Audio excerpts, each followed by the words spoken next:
वजन कमी करण्याच्या प्रवासात आहात तर इंटरमिडिएट फास्टिंग काय आहे हे तुम्हाला माहितीच हवे, पण हे सर्वांनी करण्यासारखे नाही. कोणी करायचे, कोणी नाही करायचे, काय आहेत फायदे जाणून घेऊया या व्हिडिओमध्ये. कोण करू शकतात? वजन कमी करू इच्छिणारे, इन्सुलिन रेझिस्टन्स असलेले लोक, पोटाची चरबी कमी करू इच्छिणारे, निरोगी प्रौढ व्यक्ती. कोणी करू नये? गर्भवती व स्तनपान करणाऱ्या महिलांनी, 18 वर्षाखालील मुलांनी, खूप कमी वजन असणाऱ्यांनी आणि ज्यांचा BP आणि डायबिटीज फ्लॅक्च्युएट होत असतो, कमी जास्त होत असतो, त्यांनी करू नये. काय फायदे बरे याचे? कॅलरी कमी घेतल्या जातात. शरीरातील साठवलेली चरबी ऊर्जा म्हणून वापरली जाते. इन्सुलिनची पातळी कमी होण्यास मदत होते. पोटाची व कमरेची चरबी कमी होण्यास मदत मिळते. भूक नियंत्रणात राहू शकते. पण लक्षात ठेवा, योग्य व्यायाम आणि योग्य आहार सोबत आवश्यक आहे. कसा करायचा?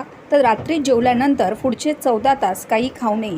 तुम्ही पाणी वगैरे पिऊ शकता, पण कॅलरीयुक्त काही खायचं नाही आहे या वेळेत.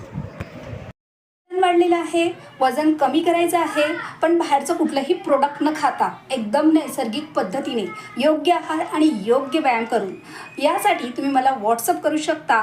तुम्हाला काही बेसिक गोष्टी फ्रीमध्ये सांगितल्या जातील, जेणेकरून तुमची फॅट लॉस जर्नी सुरू होईल. हो, आणि बऱ्याच वेळी बऱ्याच सखी सुरूसुद्धा करतात, पण सातत्य राहत नाही.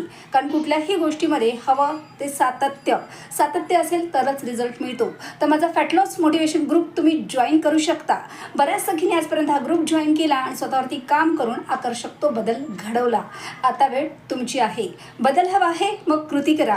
आजपासून माझ्यासोबत बी प्रॅक्टिकल मला व्हॉट्सअप करा. ग्रुप खास महिलांसाठी फक्त.